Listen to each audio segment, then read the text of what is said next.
Your starting point on discovering any part of Western Australia has to be right here. This is the capital city, Perth. It is an absolutely stunning city and widely considered now as one of the hippest, most happening cities on the planet. There's so much going on here and it is the perfect place to launch your discovery of WA. The transformation of the city really began at the vibrant waterfront precinct known as Elizabeth Quay, which officially opened in 2016 and is continually evolving with top-notch eateries like the Isle of Voyage and activity areas opening up to the public to enjoy.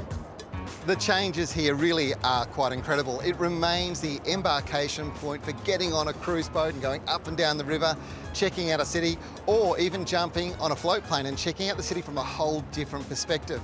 Architecture, well, there's buildings going up, but of course the existing bell tower is still one of the most iconic structures you'll find in all of Perth.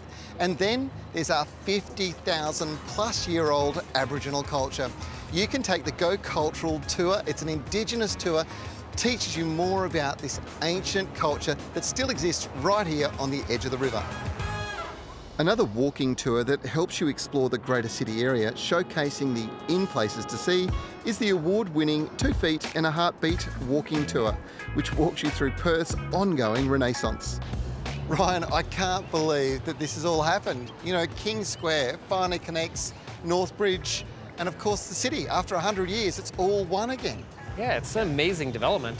Since the 1880s, when the train line went first through this area here, Northbridge and the city have been separate. But because of this development, everything's now joined back together, filled with bars, restaurants, and new developments. In March of this year, Yagan Square will open up, which will anchor the eastern end of the development here and connect through with all the public transport that's in this area. No wonder world-leading travel media like Condé Nast and CNN are placing Perth as the place in Australia to visit this year. There's so much happening, and Ryan's got my attention again.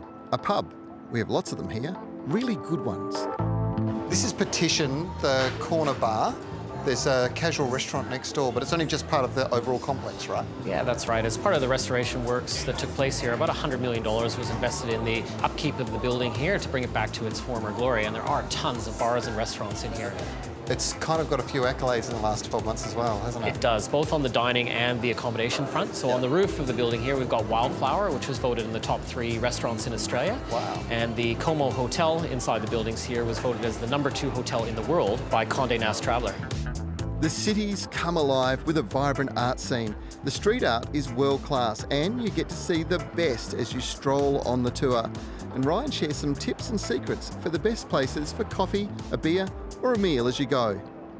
Well, that's a very brief 2 feet and a heartbeat guide to Perth. There is so much to see and do in this great city.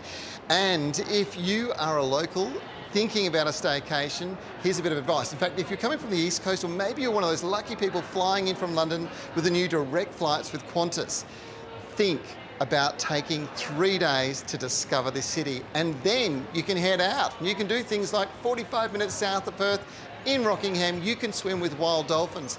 25 minutes from Fremantle, that way you can enjoy a beautiful island paradise, Rottnest Island, or if maybe the beach isn't your thing, why don't you head inland? 25 minutes from the heart of Perth is Australia's oldest wine region, the Swan Valley.